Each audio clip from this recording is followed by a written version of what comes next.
This ESPN podcast is brought to you by Geico. 15 minutes could save you 15% or more on car insurance. Visit geico.com. The BS Report is a free-flowing conversation that occasionally touches on mature subjects. The BS Report. The BS Report with Bill Simmons. South by Southwest here with Baron Davis, LA's finest. Boston's finest. One of semi-finest. We were just talking before we started. You hurt your knee. Mm-hmm. One of the worst NBA knee injuries I can remember. It was like, ugh. It just like seemed like it exploded. But you said your knee's really good now. Yeah, it is. I haven't played in 2 years. Yeah. So it just gave me a chance to rest the rest of my body. Because when I got hurt, I was already hurt. I was already towards the end, and that was just kind of like the coup de grace. And 2 years later, it's actually stronger than my left leg, and now I'm starting to feel better, so I can play again. What are you, like 34? 34, 35. I got. And you came into the league early, though. I came in the league when I was 19 years old. So you had a lot of miles on you at a young age. I had a lot of injuries, early in my career. So it was always like, playing through injury, come back, play through injury, always injured, play through injury.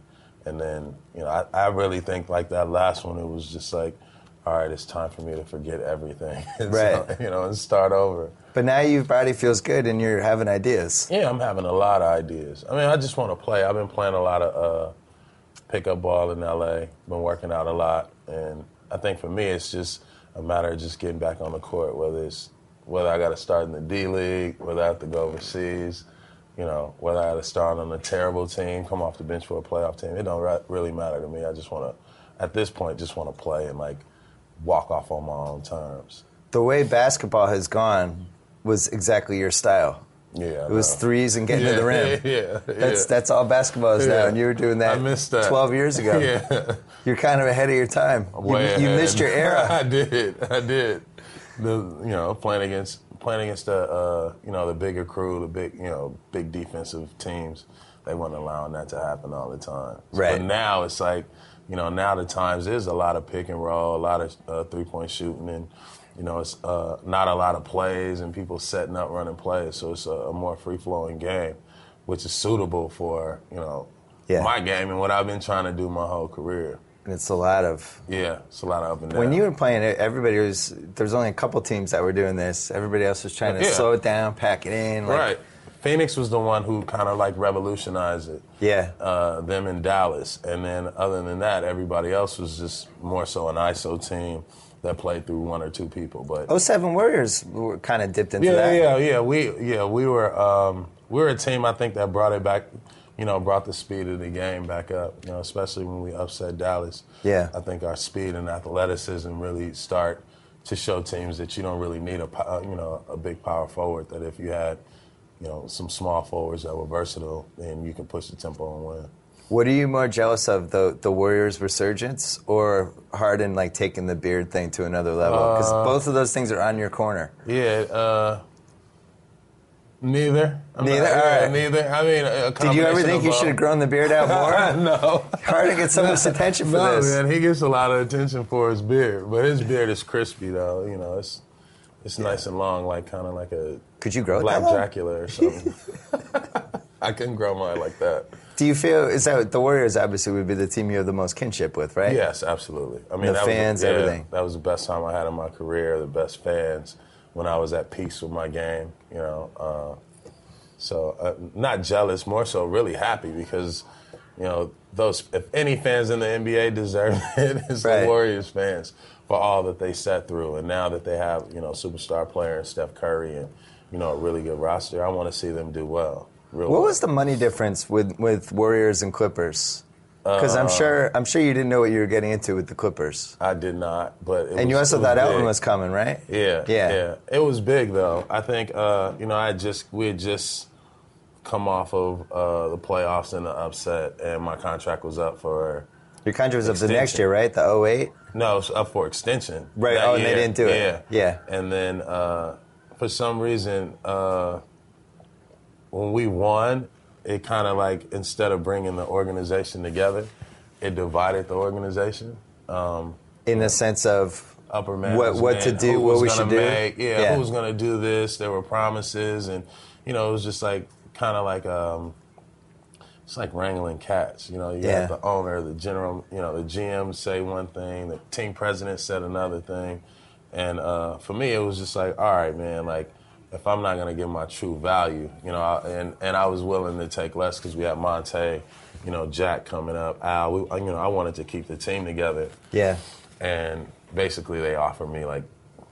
It was insulting. Very insulting. Right. And basically what I signed for the Clippers was double than what the Warriors offered me. And you're coming home. And I'm coming home thinking, hey, I'm going to, give me 3 years and I'll be able to do the same thing for the Clippers that I did for the Warriors. Because it was always like, you get to a new city, you need 3 years to really like fill everything out and get the right team and players around. So when you signed with the Clippers, you thought Elton was going to be there. Yeah, I thought you made a whole kind of, hey, and then all of a sudden come on down. Like, it was, for me, I thought that I was going to be able to play a different style of basketball where, I would have an inside, a low post presence because that's what she kind of needed at that time. And, I just really thought that Elton was going to be there. And looking at the roster and, the veteran team they had, it was almost like they were similar to the Warriors as far as, like, the talent and the opportunity to dominate. And for me, it was like, oh, this could be an easier move because I can, play with another superstar who was averaging 20 and 10 at the time. And when I got there, it all crumbled before I even got there. But I was committed to,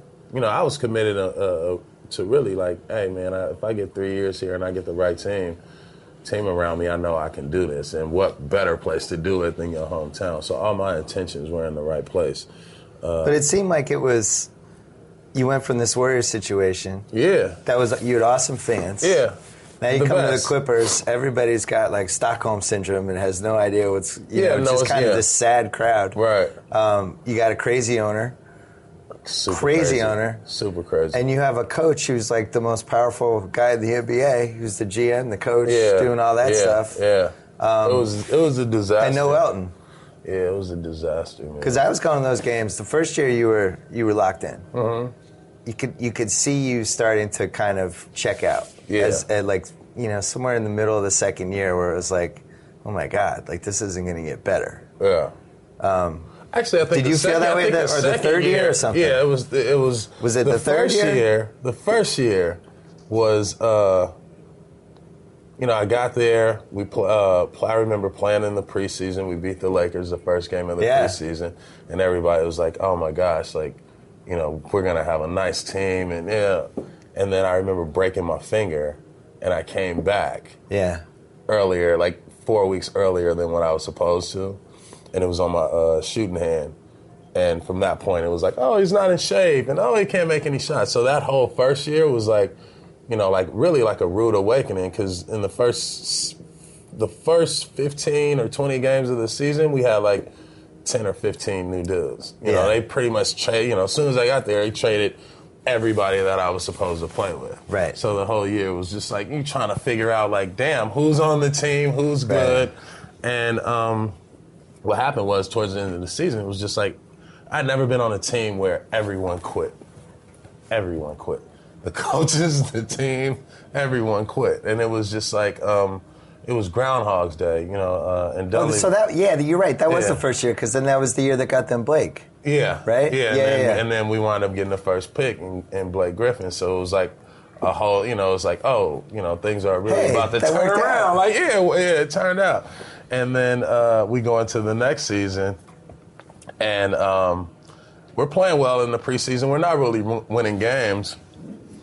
And I remember Dunleavy coming to me and was like, yo, we got to win games in the preseason. And I was like, for what, dude? Like, we just need to be gelling and playing well, because we were playing well, but it was, he's playing other people on the team, trying to figure out his rotations. And I remember we hadn't won that many games. And I remember him coming to me like, yo, we got to win some games. And I was like, Coach, Coach, it's a preseason. Like, we're going to be all right when the season comes. Like, we're going to be all right. We're going to figure it out. Blake was a rookie, so he was young. Well, he missed that first year, right? Yeah. Because we played in the New Orleans game. We're up like 20-something, and then they start coming back, and Dunleavy put me and Blake back in the game. And I think I twisted my ankle, and he messed his knee up.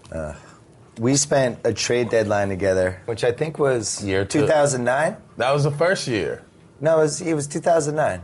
So that was your second year, right? It was the February 2009. Because I was trying to finish my book at the same time. Yeah. And you thought you were getting traded, possibly. Yeah. I mean, we could talk about it now. At the time, you had to be careful what you said. Right. But you were like, you couldn't stand Dunleavy. You were ready to go. Yeah, I mean, for me, it was, it was like basketball. For me, I had really found my outlet. In Golden State, I refound myself, and I was able to. With Nelly, he was, as an artist, he allowed me to paint. Yeah. And allowed me to make mistakes, but at the same time, coached me through mistakes. And, as a point guard, not really a lot of mistakes to be made. You know what I mean? When I came to the Clippers, it was just like, yo, here's a book, and these are all the things that you're not gonna paint. You're just gonna follow these instructions. And when I got there, I was like, okay, cool. Maybe I need to learn all this, but when the game comes, the game is the game. If I see opportunity, I'm taking advantage of all opportunities, knowing that I've been doing this for over 10 years. Yeah. And it was not the case. I'd be running up and down. I'd be pushing the ball up the court, and Dunleavy would stop me to call a play. So, at that point, it's like painting with handcuffs. It's like, here, you can paint this whole room, but, don't go outside that line, you know what I mean? Or wear these handcuffs. So, for me, playing for Dunleavy was really it was the most humbling experience in my life, because I knew I had no allies. I was at home, and I was like, at the end of the day, I'd rather just be at home. Yeah. But it was just like all things against me. He had the ear of the owner.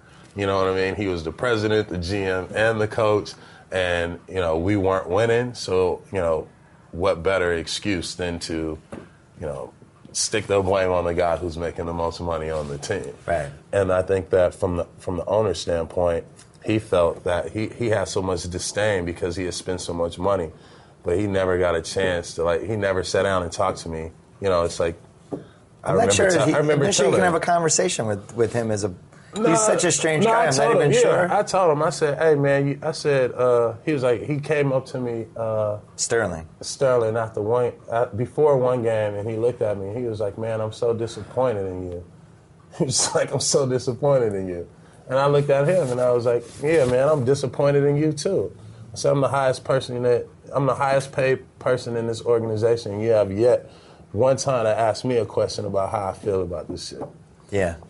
And so after that, you just walked away and shook his head. And for me, it's like, how do you go out and win for somebody who thinks you're an idiot or thinks you're a bastard, right? And a coach who done really putting you in a position to be successful. Right. It's like, yo, pass the ball to Chris Kaman, because I want to prove to the owner that Chris Kaman is an all-star. Because he picked him over a bunch of people. Yeah. So, in that year, that was the second year when Chris Kaman became an all-star, but it was, pass the ball to Chris Kaman so, he can, lead centers in scoring and field goal percentage. I was going to those games. That wasn't my first choice for the offense. No. That's not. It should never be the first choice. No. All due respect. That's why we were losing.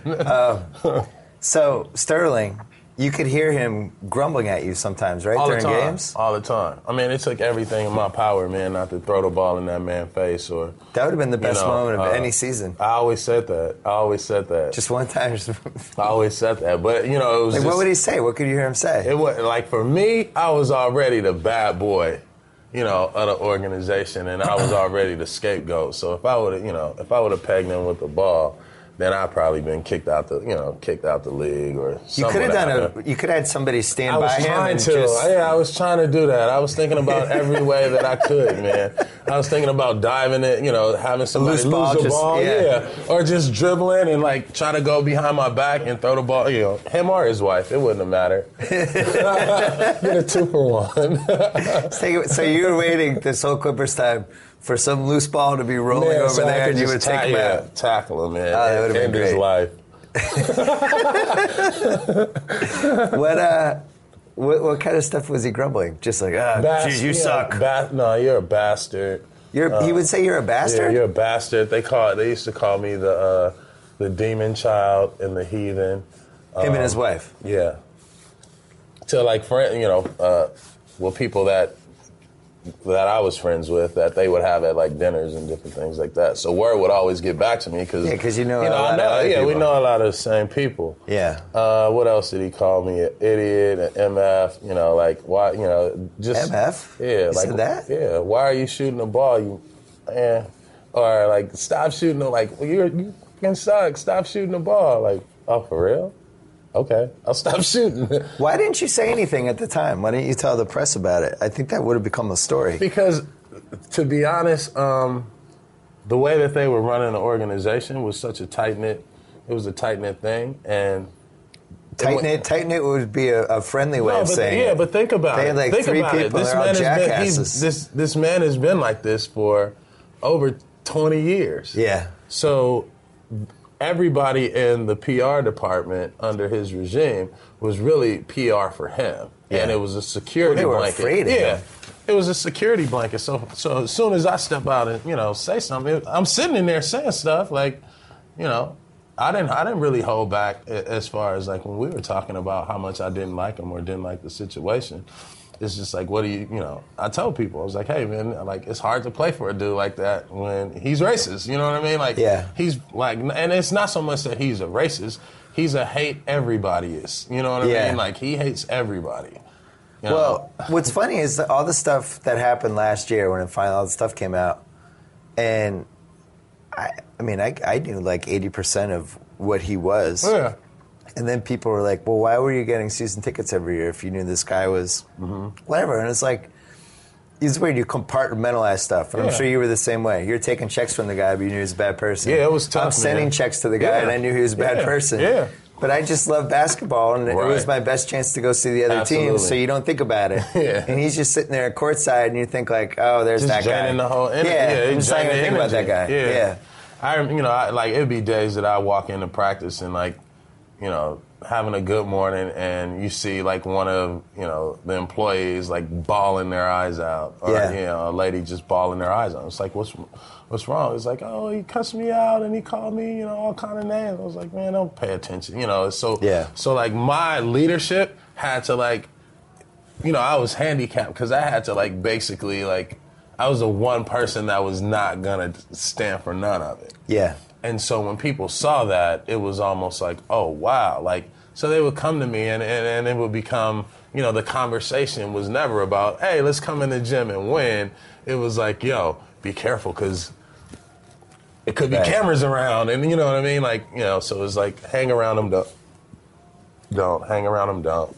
He really did bring people in the locker room to like look at you guys. Yeah, for sure. People didn't believe that. Dude takes his clothes off. Right. He's a stud. Come meet my prized possession. He was. What did? Because Blake comes into the league. He's obviously gonna be really good. You liked him. Like, could you see him kind of be like, oh my God, this guy's so much worse than anybody ever prepared me for? I think for Blake, he was shell shocked because it's like it was his dream. Playing the NBA and to be around a dude like that, but. I give Blake a lot of credit, these young dudes a lot of credit. They paid no attention to it. For me as a veteran, I had way too much going on in my life. And, it affected me because, man, I can't win for this dude who's like, like if we win, he wins, And it's like, well, if I don't play, he paying me. You going through all that. And at the same time, in the back of your mind, you're like, damn, I should have stayed with the Warriors, dude. Right. You know what I mean? I should have stayed with the Warriors. It's not like they were doing good either. And they were doing terrible. Yeah. It's like, that was slowly crumbling and falling apart. That third year. That's when we started Live City. We came back. I thought you guys played really well together. We did. Yeah. We had a great time. I was very surprised when they made that stupid trade. Yeah. Which was all financial, and then it ended up biting them in the butt because it ended up being Kyrie Irving. Yeah. I mean, what a terrible trade that was. Right. They didn't protect the pick, and then it was like, oh, we couldn't, because it was like, well, then don't make the trade. Yeah, it's not like you were playing bad. No, we were actually playing good, and we were, despite some injuries, we were playing So pretty they just good, wanted to and get there you was out. a lot of promise. Yeah, they wanted to get me out because, they needed somebody to, they needed a scapegoat. And I think at the same time, they wanted Blake to grow. Yeah. And they felt like, I don't know, they felt like I was standing in the way of his growth, which I didn't really think was an issue. I just felt like in that third year, started out the year hurt, and then we playing with 6 rookies. Yeah. So it's hard to win in this league when you have such a young team. But we had a lot of promise, and the Lob City stuff start happening. Blake, DeAndre start getting their confidence, and it looked like we was going to do some good things. And then Vinny Del Negro was coaching, so Yeah, I remember those games. yeah, man. Did you think DeAndre ever had a chance to be as good as he's been this season? You did? Absolutely. I got to say, I'm a little surprised by it. I'm not I've been going to his surprised. games since his rookie year. Yeah. He was always, he could do certain things, but I never saw the full, complete, I get it, I should go here. And now it seems like he's figured it out. Yeah, and for big guys, it take a while for them to really learn and adjust how to play that center position in the pro game. But when he came in as a rookie, he was the fastest dude. He jumped the highest. Yeah. You know what I mean? And then when Blake came, he was the fastest dude and almost jumped just as high as Blake. And you can see that with DeAndre, it was more of a mental thing. Dunleavy didn't give him a solid foundation. Yeah. He, as a rookie, you let a kid just spaz out, and it's like you're not containing him and really coaching him how to be great. Yeah. When Vinny Del Negro had him, Vinny Del Negro didn't really know how to coach him either.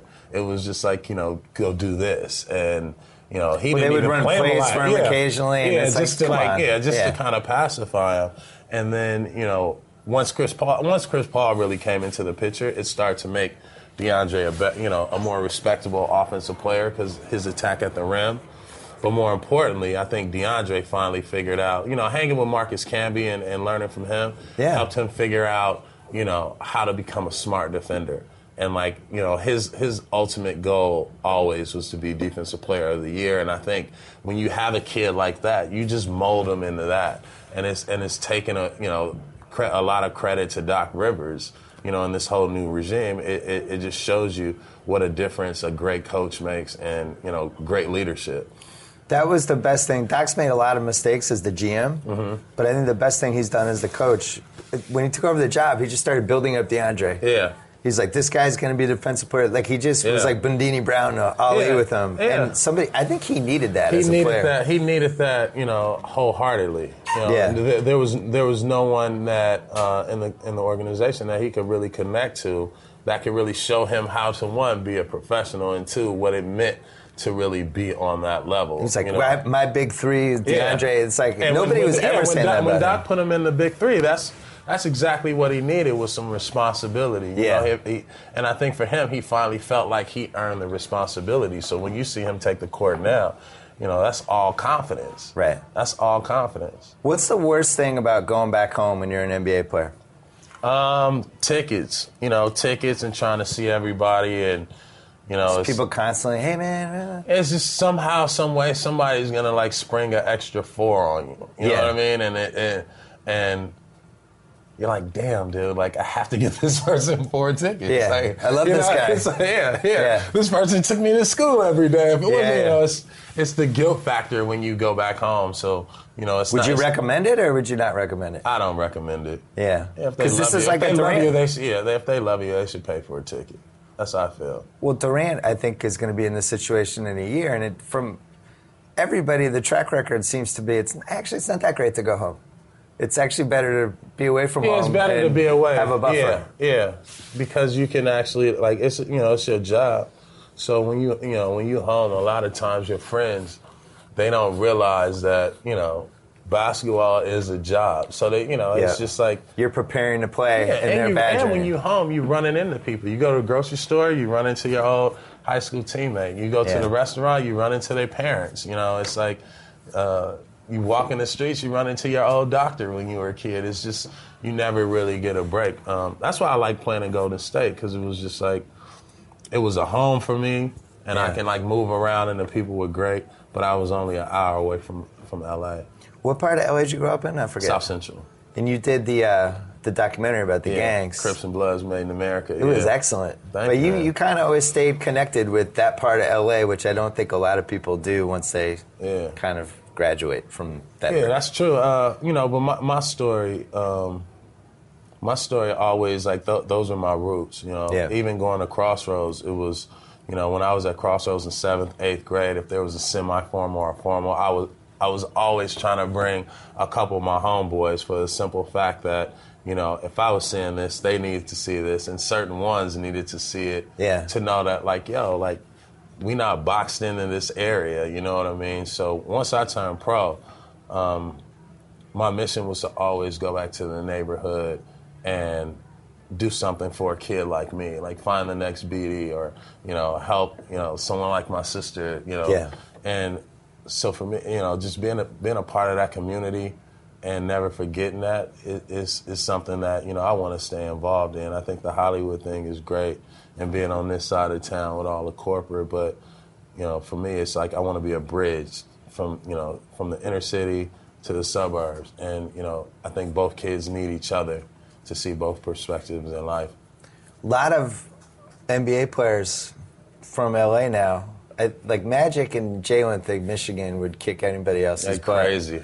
They're crazy. And, we got 2 MVP and then candidates. There's New York, and it's like, but I feel like nobody's just if you go downtown LA, it's like, it's going to be pretty good. Yeah, nobody's touching LA. Who do we have now? Because Harden's from there. Westbrook, Tyson Chandler. That's pretty nice right there. That's a nice. You could choose. You can be in the corner for spacing. I can throw the ball ahead. Throw the ball ahead to these dudes.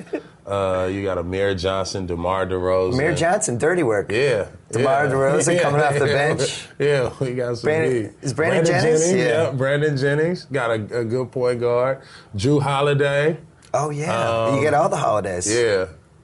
Darren Collison. A lot of point guards. Yeah, a lot of point. There's a mythology about the New York point guards, but that's LA's cranked out a lot of point guards. That's kind of coming past, I think, for New York. New York got to catch another wave of young point guards, but. You're a Drew League guy too, right? I'm a Drew League guy, yeah. Aaron Aflalo. See Jacoby over there? He loves the Drew League more than he loves his son. Yeah. His son, Drew League. It's his single favorite thing in the world. I'm directing the documentary on the Drew, Yeah. The Drew is like, He's going to see it, I bet. Awesome. He's gonna buy it right now. Awesome. We need him to, man. When's that coming out? We haven't set a date, but it's looking like middle of the summer. And what's it about? What's the angle? Basically, it's a 40-year history of the Drew, and it just talks about the social economics of a little engine that could in the middle of this gang-infested neighborhood. Yeah. So, it's showing the positivity of what a community could do, what brotherhood in the community can do to protect a safe haven. And then when you protect something like that, what spews out of it, if you stay patient. How many Drew League tournaments have you been in? I started playing the Drew when I was 13. That was my first time. 13? Yeah. My high school coach was playing in the Drew, and he was like, yo, I'm about to pick you up and take you somewhere. So I was like, all right. And we were driving down the street. I was like, yo, where you going? It's nighttime. Like, he was like, man, we going to Drew. I was like, man, you ain't taking me in here. You crazy? Yeah, you crazy? We gonna get shot. And then I walk in, and it was an adult league. And I think the team had 6 players, and they were like, yo, put on a jersey. And so I put on a jersey, and they put me in the game. And I remember, I turned the ball over twice. I'm 13 years old. And literally, everyone except my high school coach was cussing me out. Yeah. Get him off the court. And then he was like, man, chill out. He only 13 years old. It was like, oh, okay. Pass me the ball. Just pass me the ball. Yeah. You know what I mean? But from 13 on, I was just Where did they have it back then? At Drew Middle School. So but now it's out. It's like no. It's in Compton. It's still. It's still in Compton. Yeah. Didn't it go to Ontario or something? Never. Oh. Drew's never leaving. It's always at the same thing. Yeah. So that's the story. Is a lot of summer leagues, and a lot of people when they get success they leave. And I don't know how I've never been to this yet. You need to come. I really do. Yeah. He was trying to drag me a couple years ago. It's a great community thing. It's when you see it, you're like, this can't be possible to be happening in this area. Yeah. And, a lot of people that I bring in town, they're like, oh my God, like there's like positive black families and like, Yeah. it's like blacks and Mexicans and whites and Asians. It's like, it's just a hodgepodge, but it's more so just basketball fans. It's just the beauty of basketball and the purity of basketball in the community and all these different people supporting it, for various different reasons, When did you ever come close? Did the gangs ever try to recruit you, anything like that, when you were little? Always. There was no hands off because they knew you were good at hoops? No, I was always on the court. Yeah. But I used to go when I was little and dribble around the neighborhood and wake all the gangbangers up so we can play some 5-on-5. You know what I mean? Like I was either that or I'd be playing on the court by myself. So I used to wake up all the the gang members, or they be going to do what they doing. Like, hey man, come on, let's play a game. So I was always that kid who always wanted to get everybody to play or play pickup baseball, different things like that. But they were always like more like like my friends than like, oh yeah, I'm about to join a gang, and like it was never that for me. I had a lot of people that I grew up with, a lot of people in my family that experienced that. So I was young enough to see all the things that was happening, and for me, it's just I never wanted to embarrass my grandmother. Yeah. So I just never went that route because that was like always the easiest thing to do. What did that whole community think of your documentary when you did it? They love it. Even some of the pros who played overseas, we've been screening it, just for the local people. And Oh no, I meant the gang documentary. oh, what did the gang members think? What was that, like five years ago? 5 years ago, they What loved was the it. response? They loved it because it gave them an opportunity to voice, like who they are, and for people to see that they're real people. It's just, there's really no, it's a lack of opportunity. Yeah. And the reason why I wanted to do that movie was to really give them an opportunity to talk about like what's actually happening, in these neighborhoods that is causing them to go the other way. And once you give them, an outlet like that, it's just people want to be heard, man. And it's incredible how that whole rivalry started. Yeah.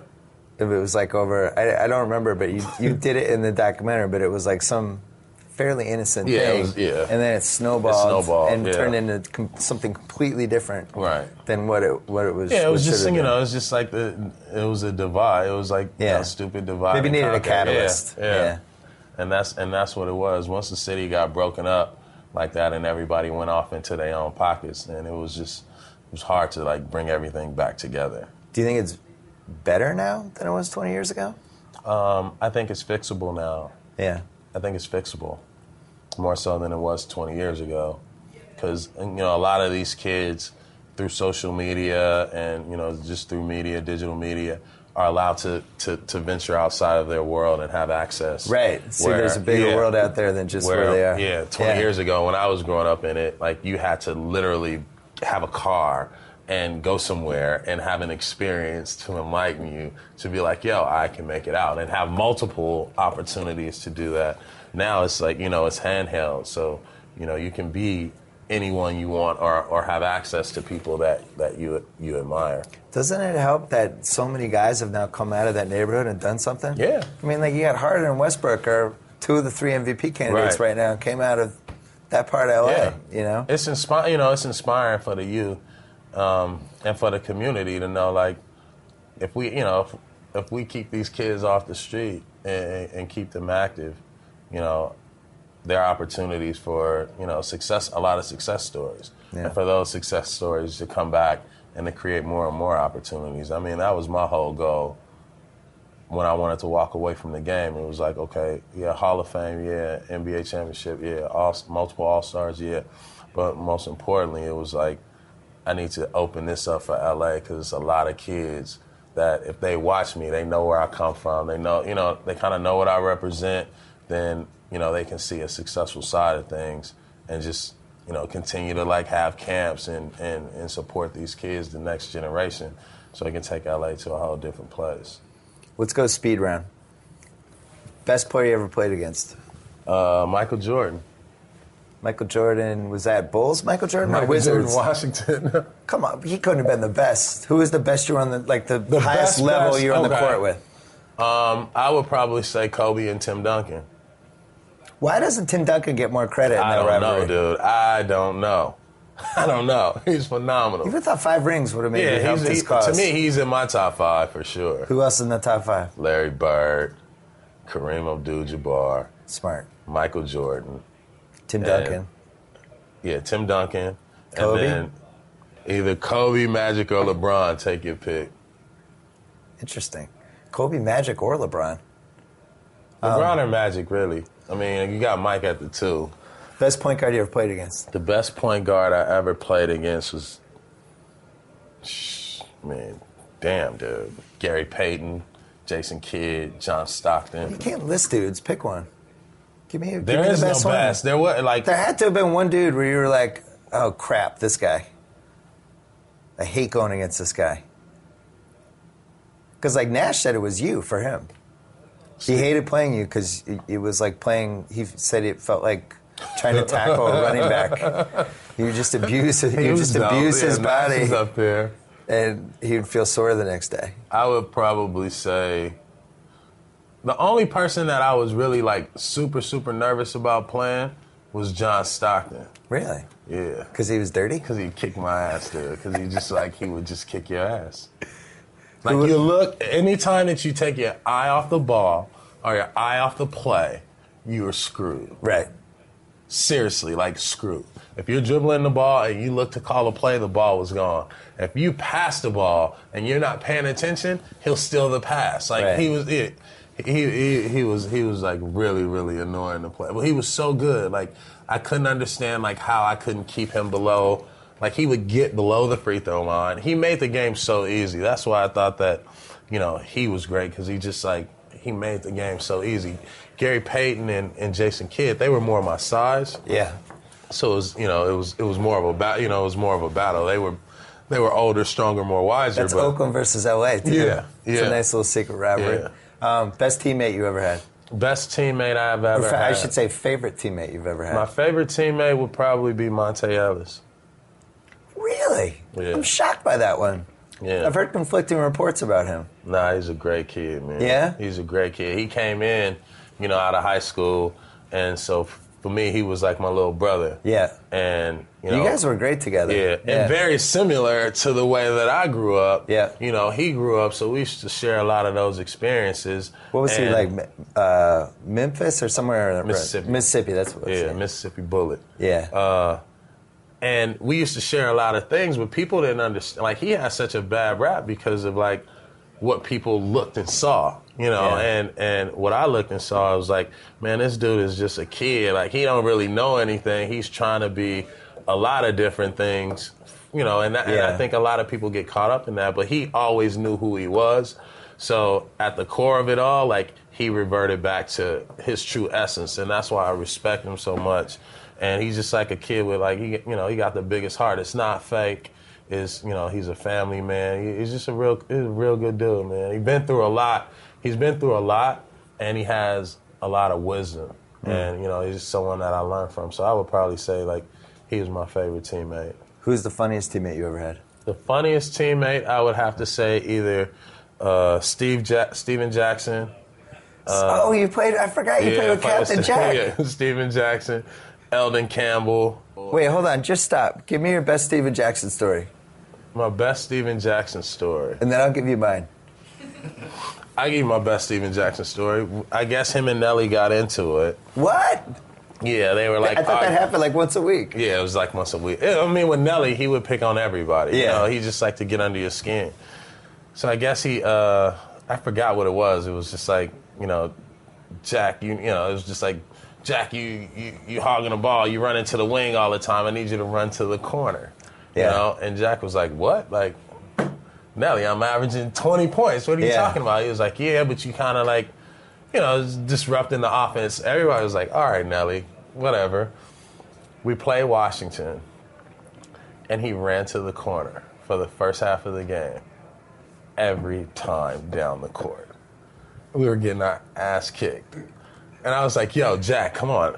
I was like, Jack, I'm going to throw you the ball. He was like, you going to throw me the ball. My hand's going to be right here. So he run down the court with his hands on his side and stand in the corner for the whole first half.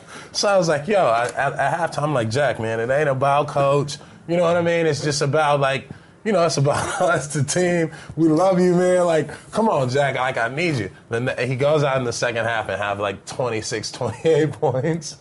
But he like wanted to make a point that, all right, Nelly, you want to be like this? And I run to the corner. You want me to run to the corner? He's the best. He played the whole first half and he ran to the corner and never touched the ball. And he just stood.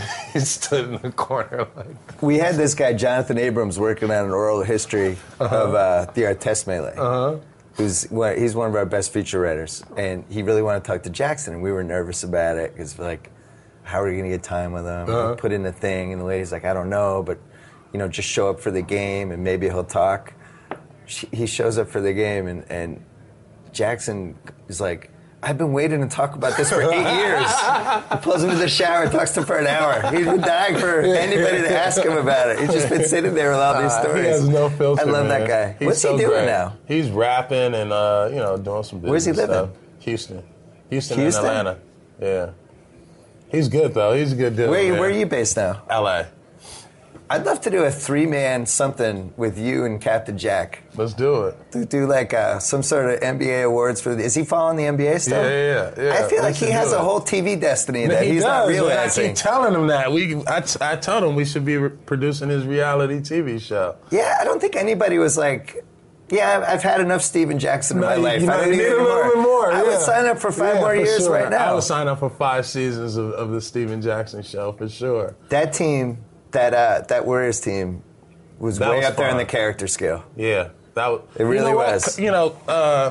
Nelly told us. Nelly walked in the locker room and was like, "All right, guys, this is it. I'm gonna start shutting you guys down. Baron, you're already injured.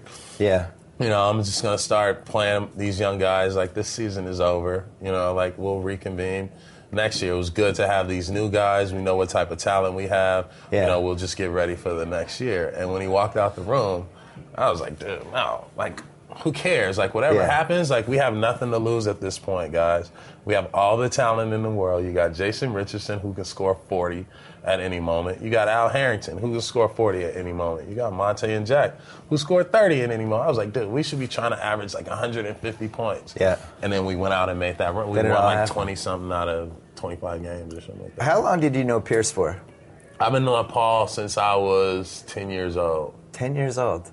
Isn't that crazy? When he was a fat, chubby kid at the Inglewood Y, he used to always run up to people and be like, "Hey, dog, good game, good. Hey, let me have a bite of your burger." Like, "Hey, dog, good game. Like, let me get some fries." Like, he was like that. That's my guy. Did he still have the old man offensive game? Yeah, he's been like that. He's had the same herky-jerky? He's had the same skill in fundamental games since he was like 10, 11. I love that guy. You used to get guys so were mad, close through the NBA, right? Yeah. You were still buddies? Yeah, our coaches would get mad because they'd be like, "Oh, he's so lazy," but it was just like how he moved, and he used to play the 4 and the center for us. Oh, really? In AAU basketball, when we were young. And then when he got to high school, he just like... Wait, so who's on that AAU team? You and Pierce? Anybody else I know? No, nobody else. Paul Pierce and Baron Davis on the same AAU team. Yeah, and the funny thing is he's now the right age for the game that he's had all along. He finally aged into it. Like pine wine. Right? All right, so listen, you got to work on Steven Jackson. Done. We got to get him to LA, and we got to do some sort of something. We'll do it. I love that guy. He'll be fun. Yeah, he's great. He'll be nice and loose if you're there, too. It'll be good. He's ready to do it. All right, cool. We should mention your Yahoo show, right? Yeah, Sin City Saints, premiering March 23rd. Done by Mike Tolan, the guy I shared Clipper season tickets with. Mike Tolan's a good guy. It's a fake basketball team set in Vegas. It's a team set in Vegas. It's a comedy just based around the organization. And you're on a panel this week. And I'm on a panel for Funny or Die. And your Drew League documentary's coming out. And you're on NBA Sirius every once in a while. Indiegogo campaign. I think we have like a few days left, 6 days left, trying to get to that $100,000 mark to finish this film. Nice. We're at Good about luck. 70, 80 or something like that. So back with more from South by Southwest. Thanks to Baron Davis. We'll see him with Captain Jack at some point. So I get to sign off. Whoa. Thank you for downloading the BS Report with Bill Simmons. Too much fun. Check out more podcasts at the iTunes Music Store or at Podcenter at ESPNradio.com. Peace out. Hey, what you got there, Golick? The new Subway Chipotle chicken melt with guacamole. Man, that looks good. Yeah, this new guac is really bringing the flavor. Got one for me too, right? Well, yes and no. Mostly no. Well, really, all no. Try the irresistible new Subway Chipotle chicken melt with guacamole, juicy grilled chicken strips with Monterey cheddar, Chipotle Southwest sauce, and new guacamole made from ripe Hass avocados with just a hint of jalapeno. Subway, eat fresh.